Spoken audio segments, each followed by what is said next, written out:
माननीय प्रधानमंत्री हर बार इस चुनाव के अंदर अपने बयानों से निरंतर चोट प्रधानमंत्री पद की गरिमा पर कर रहे हैं। प्रधानमंत्री का निरंतर झगड़ा है सच्चाई से, इतिहास से, तथ्यों से।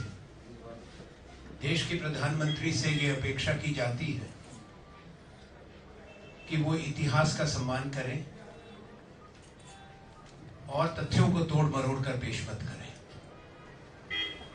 ये सही है कि इस चुनाव में प्रधानमंत्री सच्चाई से भाग रहे हैं, लोगों को भ्रमित और गुमराह कर रहे हैं। मेरा सीधा प्रश्न प्रधानमंत्री जी से आज है आपके माध्यम से कि प्रधानमंत्री देश को ये बताए और गुजरात के मतदाताओं को कि वो किस मुद्दे पर चुनाव लड़ना चाहते हैं, वो किस विषय पर जनता का समर्थन मांग रहे हैं, वो और श्री अमित शाह दोनों। क्या वो विकास पर ये चुनाव लड़ रहे हैं, अपने 22 साल के गुजरात में राज्य पर? क्या उसका हिसाब देने के लिए तैयार हैं? और 3.5 साल जो भारत के प्रधानमंत्री रहे, उनकी जो परफॉर्मेंस रही है, या उन्होंने लोगों से वायदा खिलाफी की है, जनता को ठगा है, झूठे वायदे किए थे और वायदे तोड़े हैं, उसका हिसाब देने के लिए तैयार है। ये स्पष्ट हो गया कि प्रधानमंत्री इन सब विषयों पे चर्चा नहीं करना चाहते। हमने प्रधानमंत्री को सादर एक निमंत्रण दिया और एक चुनौती भी, अहमदाबाद में, दिल्ली में, बड़ौदा में, सूरत में, राजकोट में, जहां उनका सुविधा हो, समय भी वो तय कर ले, मंच भी वो तय कर ले, हमसे चर्चा कर ले, ताकि दूध का दूध हो जाए और पानी का पानी, सच्चाई सामने गुजरात के मतदाता की पहुंच जाए। मैंने पिछली बार आपसे कहा था कि यही कारण था कि इन्होंने संसद नहीं बुलाई थी, ताकि कुछ सच्ची बातें लोगों तक ना पहुंचे। प्रधानमंत्री जब भी कहते हैं कोई भी बात, कड़वा बोलते हैं। गुजरात में तो हर चीज में थोड़ा गुड़, थोड़ा मीठा डलता है। तो प्रधानमंत्री ने यहाँ के सुपुत्र है, पुत्र है, गुजरात की बात करते हैं, मीठा खाना खाया है, मीठी बात तो करना सीखे, कड़वी बात तो ना करें। वो गांधी का हवाला देते हैं, तो गांधी तो सत्य की बात करते थे, सत्याग्रह भी सत्य पर आधारित था। प्रधानमंत्री कभी तो सच्चा बोलो, ये मेरा उनसे आग्रह है। क्योंकि जो विषय वो उठा रहे हैं, मतदाताओं ने इनको विश्वास, बीजेपी को वोट उन विषयों पर नहीं दिया था। प्रधानमंत्री रोजगार क्यों टूट गया देश के अंदर, उसका जवाब दो। करोड़ों रोजगार टूटा है, गुजरात का नौजवान भी हताश है। प्रधानमंत्री ये जवाब दे कि गुजरात में जो सारे मानक है मानव विकास के, उसमें गुजरात पीछे क्यों है? पहले दर्जे पर होना चाहिए था, कहीं 11वें दर्जे पर है मानव विकास में, कहीं 15वें नंबर पर है, कहीं 27वें नंबर पर। 30 तो राज्य है कुल, शिक्षा में आप 27 पे चले गए, शिक्षा का व्यापारीकरण कर दिया। प्रधानमंत्री ये जवाब दे कि देश की जीडीपी क्यों टूटी, 3.5 लाख करोड़ का सीधा नुकसान देश का क्यों आपने किया। आप ये भी देश को बताएं कि आपको किसने ये सलाह दी थी एक जल्दबाजी में गलत मॉडल जीएसटी का थोप कर जनता पर हमारी अर्थव्यवस्था को और चोट पहुंचाई। ये भी जवाब दें कि कारोबार कितने टूटे और क्यों टूटे। शायद देश स्वीकार कर ले अगर वो अहंकार त्याग के एक बार क्षमा मांग ले, और प्रधानमंत्री ऐसा नहीं करेंगे। एक तो वो सच्चाई से इनकार करते हैं, और उनके निकट के जो लोग हैं, मंत्री हैं या सलाहकार हैं, वो उनको, सलाहकार तो शब्द मैं वापस लेता हूं क्योंकि इनको कोई सलाह नहीं दे सकता, कि इनके चारों तरफ कोई निंदक और आलोचक और सलाहकार का स्थान नहीं है। नरेंद्र मोदी जी के इर्द गिर्द केवल चापलूस, चुगलखोर और चाटुकार है। इसलिए देश का अनर्थ हो रहा है। ये बेहाली का एक मुख्य कारण है। जब मुख्य शासक जो देश के प्रधानमंत्री हो, उनकी स्वयं की मानसिकता स्वस्थ ना हो और चारों तरफ ऐसे लोग हों जो ताली बजाकर कहें जो आप कहते हैं वो वही सही है और जो आप करते हैं वही सही है। 2 रोज पहले माननीय प्रधानमंत्री जी ने एक ऐसा बयान दिया जिसको सुनकर मैं चौंक पड़ा। शायद देश में करोड़ों लोग हैरान हुए होंगे। उन्होंने कहा, सरदार पटेल का बार बार हवाला देते हैं। मैं पिछली बार इसी मंच से बताकर गया था। सरदार पटेल के विषय में वो कांग्रेस के नेता थे, कांग्रेस वर्किंग कमेटी के सदस्य थे। गांधी जी के 2 मुख्य अनुयायी जो थे, जो सरदार के शब्दों में स्वयं है, वो और पंडित जवाहरलाल नेहरू थे। यहीं बारदोली के सत्याग्रह में उनको सरदार की पदवी महात्मा गांधी ने दी थी। और सरदार जिस विचारधारा के नरेंद्र मोदी जी और अमित शाह हैं, उसके घोर विरोधी थे, उनकी सोच के विरोधी थे। पर इन्होंने कहा कि सरदार पटेल और पंडित जवाहरलाल नेहरू का मुकाबला हुआ था, चुनाव हुआ था प्रधानमंत्री पद के लिए, और उसमें सरदार को ज्यादा वोट पड़ा, जवाहरलाल नेहरू को कम वोट पड़ा, और कांग्रेस ने बेईमानी करके जवाहरलाल नेहरू प्रधानमंत्री घोषित कर दिया। इससे बढ़ के इतिहास का और तथ्यों का अपमान नहीं हो सकता। क्योंकि पहली बात, सरदार वल्लभ भाई पटेल और जवाहरलाल नेहरू दोनों जब भारत का बंटवारा हुआ, उस सरकार में प्रधानमंत्री और उप प्रधानमंत्री के रूप में आए। वो सरकार चुनी हुई संसद की सरकार नहीं थी।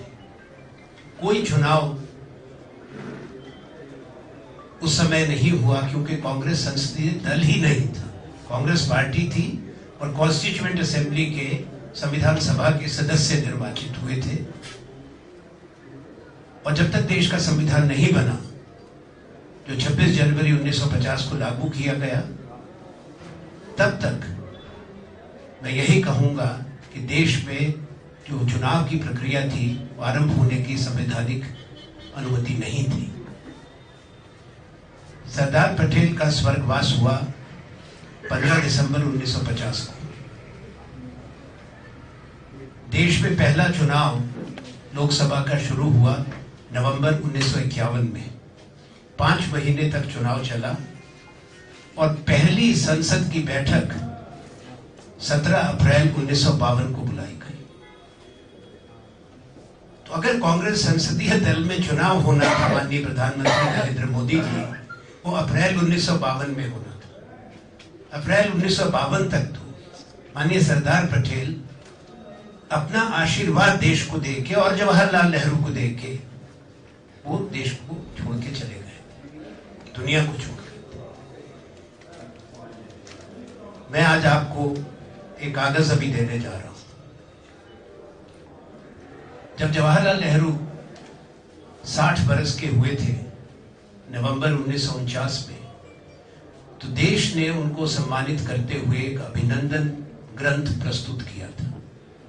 वो अभिनंदन ग्रंथ भारत के प्रथम राष्ट्रपति डॉक्टर राजेंद्र प्रसाद जी ने प्रधानमंत्री जवाहरलाल नेहरू को राष्ट्र की तरफ से दिया था। उसमें पहला आर्टिकल डॉक्टर राजेंद्र प्रसाद का है और दूसरा उसमें जो लेख है वो सरदार वल्लभ भाई पटेल का है। उसमें सरदार वल्लभ भाई पटेल ने जो शब्द कहे हैं, मैं आपको देना दूंगा, पर कुछ अगर सुना दूं वो भी शायद आवश्यक होगा। कि सरदार ने अपनी और जवाहरलाल नेहरू की आत्मीयता के बारे में कहा है। सरदार ने महात्मा गांधी की हत्या के बाद दोनों पर कितना बड़ा बोझ आया उसकी चर्चा की है।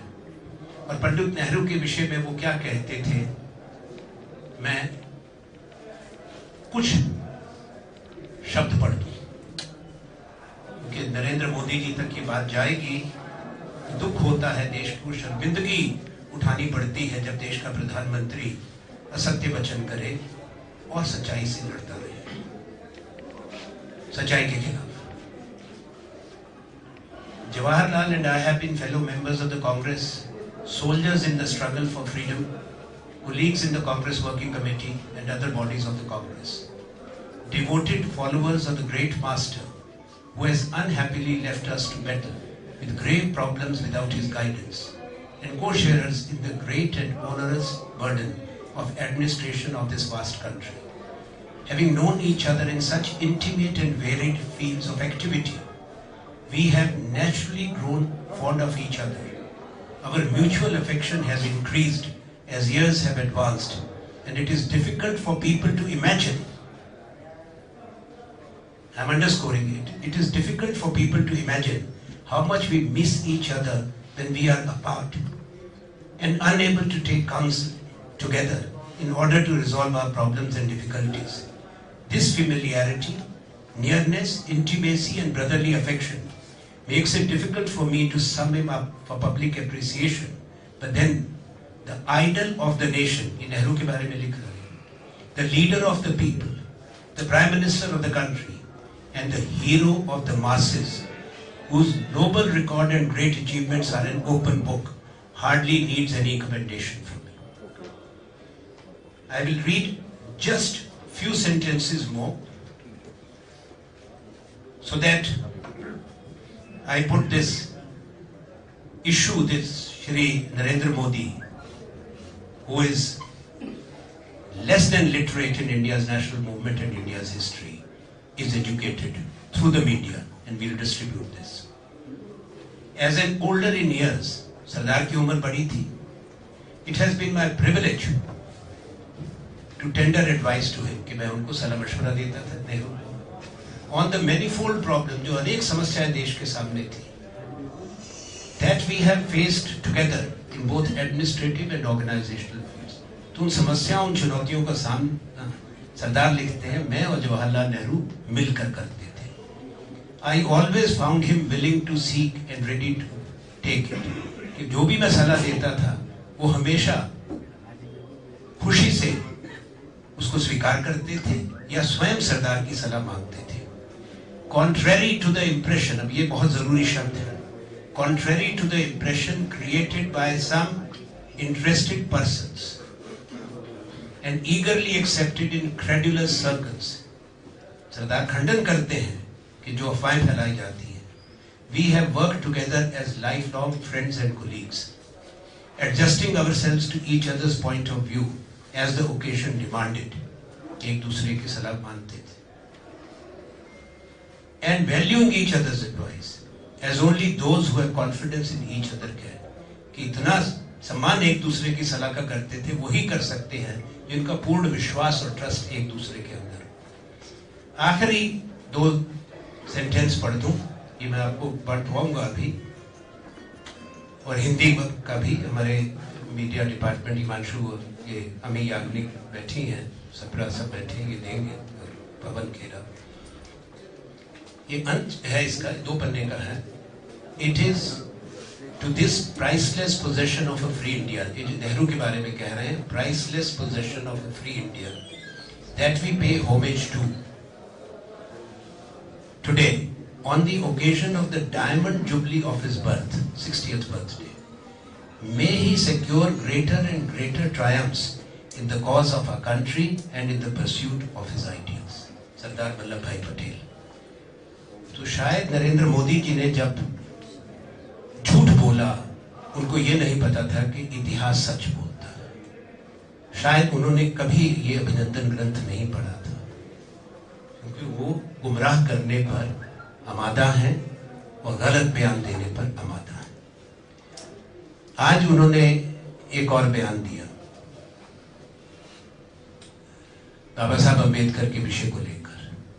मैं जब हवाई अड्डे से यहाँ आ रहा था, मुझे अमी याग्निक जी ने इन्होंने बताया कि क्या कहा उन्होंने. मुझे दुख लगा. पहला तो सदमा लगा, चौंकाने वाला, जो नेहरू और सरदार के बारे में बोला, मैंने सत्य बता दिया. दूसरा जो डॉक्टर अम्बेडकर के बारे में, बीजेपी और आरएसएस की क्या सोच दलित आंदोलन पर रही है वो सर्वविदित है। आज मन बदला है, पर इतिहास में जो इनके विचार रहे हैं वो इतिहास के पन्नों पे काली शाही से लिखे हुए। पर वास्तविकता ये है कि डॉक्टर अंबेडकर की एक अपनी सोच थी, एक अपनी भूमिका थी, एक अपना महत्व था, जिसकी राष्ट्रपिता महात्मा गांधी ने सम्मान से पहचान की, और जो पुणे पैक्ट गांधी अंबेडकर पैक्ट हुआ था। उसके बाद जब हिंदुस्तान की आजादी की बात आई, देश का संविधान लिखने की बात आई, संविधान सभा का गठन हुआ, तो उस संविधान सभा में डॉक्टर अंबेडकर नहीं थे। जो चुनकर आए थे उस समय कांग्रेस के लोग, बैकवर्ड लीग के लोग, महाराष्ट्र से, तब एक जो बॉम्बे प्रेसिडेंसी और महाराष्ट्र, बॉम्बे प्रेसिडेंसी से M.R. जयकर एक बहुत बड़े जूरिस्ट थे, बहुत बड़े वकील, वो चुनकर आए थे, कांग्रेस के थे। महात्मा गांधी और जवाहरलाल नेहरू जी ने सलाह की कि संविधान सभा डॉक्टर अंबेडकर के बिना नहीं हो सकती। वो उनकी भूमिका विशेष महत्व की है जब भारत का संविधान लिखा जाएगा। तो डॉक्टर जयकर से, जो कांग्रेस के चुने हुए सदस्य थे कॉन्स्टिट्यूएंट असेंबली में, उनसे पंडित जवाहरलाल नेहरू ने आग्रह करके त्याग पत्र कराया, वो स्थान खाली कराया और उनकी जगह डॉक्टर अंबेडकर को कॉन्स्टिट्यूएंट असेंबली का मेंबर चुनकर लाए। और जो प्रस्ताव रखा कॉन्स्टिट्यूएंट असेंबली में, संविधान सभा में, वो जवाहरलाल नेहरू ने रखा कि डॉक्टर अंबेडकर को ड्राफ्टिंग ग्रुप का चेयरमैन बनाया जाए। जब उन्होंने नवंबर 1949 में डॉक्टर अंबेडकर ने संविधान की अपनी प्रस्तावना और रिपोर्ट ड्राफ्टिंग कमेटी की तरफ से कॉन्स्टिट्यूएंट असेंबली को दी, संविधान सभा को दी, उनके शब्द आप पढ़ सकते हैं।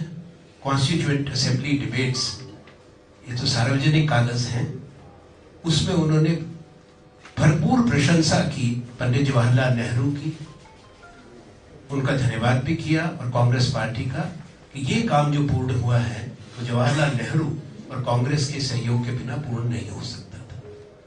ये सही है कि पहला चुनाव जो 1952 का हुआ था, उस चुनाव के अंदर डॉक्टर अंबेडकर एक बड़े व्यक्ति थे, उनकी एक अपनी सोच थी। उन्होंने फैसला किया कि उनकी जो अलग एक पार्टी थी, उसके मंच से ही, उसके चुनाव चिन्ह से ही वो चुनाव लड़े। कांग्रेस की पेशकश ये थी कि वो कांग्रेस के मंच से, कांग्रेस के पक्ष से लड़े, पर उसको उन्होंने स्वीकार नहीं किया था। हालांकि वो जवाहरलाल नेहरू जी के साथ मंत्री थे, वित्त मंत्री। तो वो चुनाव जो हुआ उसमें दुर्भाग्य से अब कह लें, कांग्रेस के उम्मीदवार के सामने डॉक्टर अंबेडकर चुनाव नहीं जीत सके। जवाहरलाल नेहरू ने डॉक्टर अंबेडकर के लिए शुभकामनाएं दी थी और कोई प्रचार नहीं किया डॉक्टर अंबेडकर के विरोध में, क्योंकि वो उनके मंत्री भी थे और उनका सम्मान बहुत करते थे।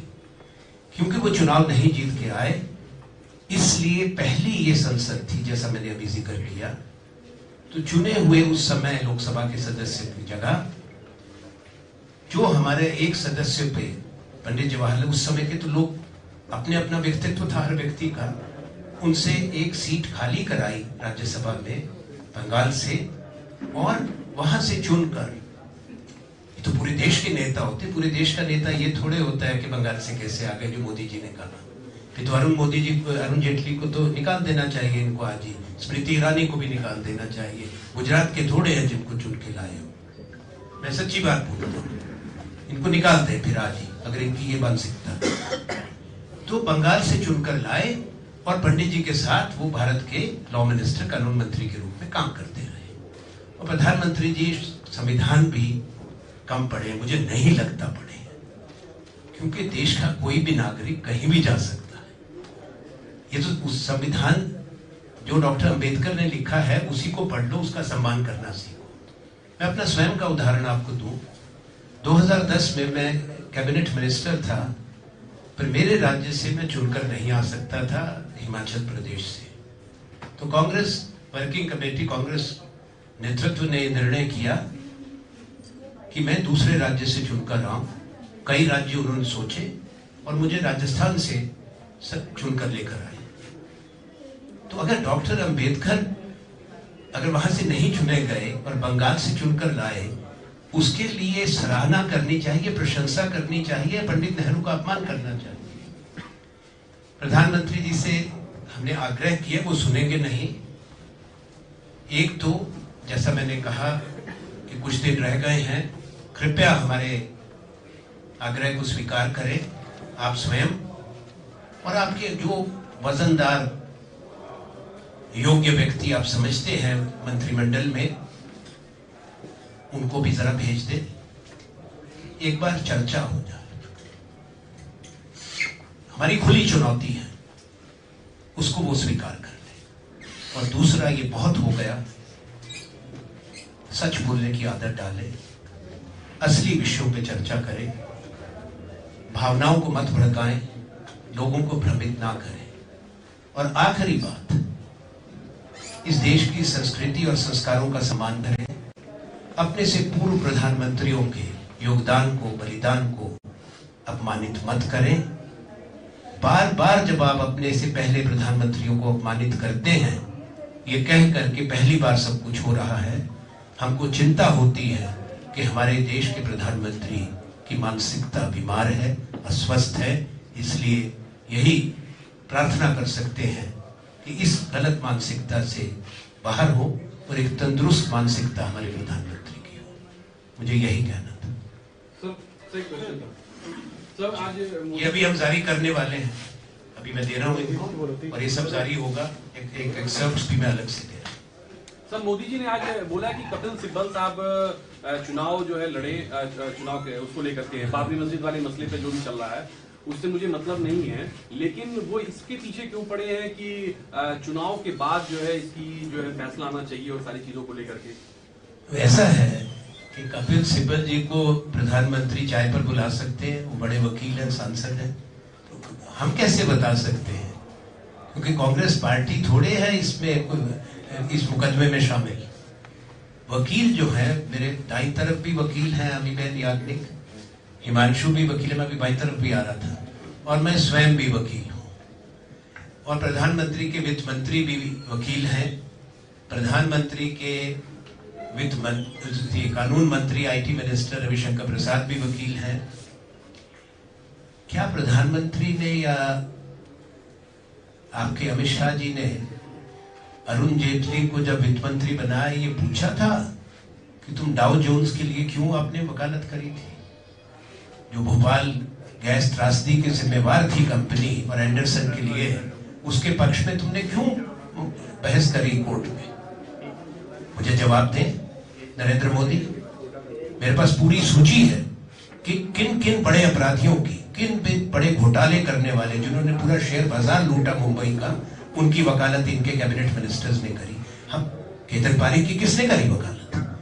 तो अगर प्रधानमंत्री ये बात करेंगे तो अपने गिरबान में पहले झांक लें।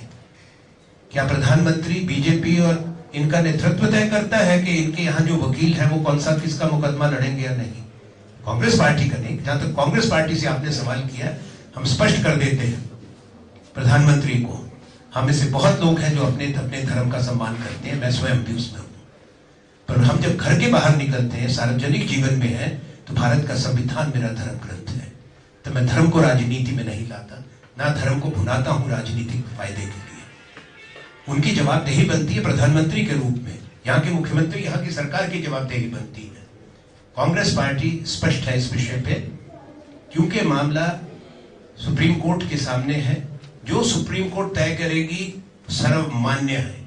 जो सुप्रीम कोर्ट कहेगी, कांग्रेस पार्टी सबसे पहले होके उसका अनुमोदन और समर्थन करेगी। ये मैं स्पष्ट करना चाहता हूं। प्रधानमंत्री ये स्पष्ट करे कि क्या वो सुप्रीम कोर्ट को निर्देश दे रहे हैं या फैसले का इंतजार कर रहे हैं, वो बात करें।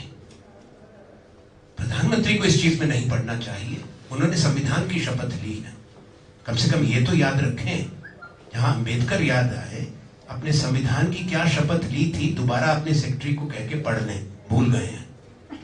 सर 2019 से पहले सुनवाई हो। सुप्रीम कोर्ट को आदेश देने की परंपरा कब से बनी है? सुप्रीम कोर्ट स्वयं अपना निर्णय करे। प्रधानमंत्री को भी ये अधिकार नहीं है। वकील आपस में बहस करते रहे और निर्णय सुप्रीम कोर्ट करेगी। मैं ये परंपरा नहीं डालना चाहता, ना आप मेरे भाई, ना मैं, ना किसी सरकार को अधिकार है कि सुप्रीम कोर्ट के सिर पर डंडा रखो और कहो कि अभी सुनो। जो वो चाहेंगे, हमने कहा जो भी उनका निर्णय है सर्वमान्य। सर, जीवीएल नरसिम्हा ने राहुल गांधी जी को बाबर का रिश्तेदार और खिलजी का वंशज बताया है, ऐसे उनको ट्वीट कर रहे हैं। साथ ही साथ ये बता रहे कि ओवैसी से जाकर के राहुल गांधी मिल गए हैं। देखिए, मुझे एक बात की चिंता है कि जैसे जैसे ये प्रकट हो रहा है कि लोगों में आक्रोश है, नाराजगी है नरेंद्र मोदी जी के खिलाफ, बीजेपी के खिलाफ, गुजरात में इनकी सरकार के खिलाफ, दिल्ली में इनकी सरकार के खिलाफ, तो ये मानसिक संतुलन इनके बहुत लोग खो गए हैं। एक लंबी सूची तैयार हो रही है जिनको बाद में मुझे लगता है काउंसलिंग की जरूरत होगी। मनोचिकित्सक और जो मनोवैज्ञानिक है उनके पास इनको तुरंत नरेंद्र मोदी जी को ऐसे साथियों को भेजना चाहिए, इससे पहले कि इनकी बीमारी और बढ़ जाए। पीएम मोदी ने एक रैली में कहा है कि वो चुनाव को लेकर, यानी वो नोटबंदी की बात कर रहे थे यूपी चुनाव से पहले जो उन्होंने नोटबंदी किया था, इस पर आप क्या कहेंगे? देखिए, अगर फैसले बुद्धिमता के हों तो जब भी ले देश के हित में होने चाहिए। अगर फैसले गलत हों तो आप चुनाव के समय लें या चुनाव से पहले लें, चुनाव को मद्देनजर रख के ले या ना ले, मैं उस बहस में नहीं पड़ना चाहता। फैसला गलत था, आपने देश का नुकसान किया, आपने रोजगार तोड़ा, आपने जीडीपी तोड़ी, आपने कारोबार तोड़ा, आपने बाजार तोड़ा, आपको सजा मिलेगी। आपने माफी नहीं मांगी। अब जनता प्रजातंत्र में सजा तय करती है। इन्होंने 50 दिन का स्वयं कहा था कि मुझे उस 50 दिन दे दो, अब तो 50 दिन कहाँ, अब तो 400 दिन हो रहे हैं। नहीं, सुनिए, तो ये इसलिए अब जनता तय करेगी। गुजरात में चुनाव हो रहा है, जनता तय कर ले। सर मुझे ये समझाओ, मैं कुछ समझ नहीं पा रहा हूँ। ये इलेक्शन गुजरात में है या लोकसभा का है? दोनों पार्टी जैसे वो जिस तरह से मैं समझाऊं, उसी तरह से आप उसका मैं समझाऊं? जी मैं समझाता हूँ।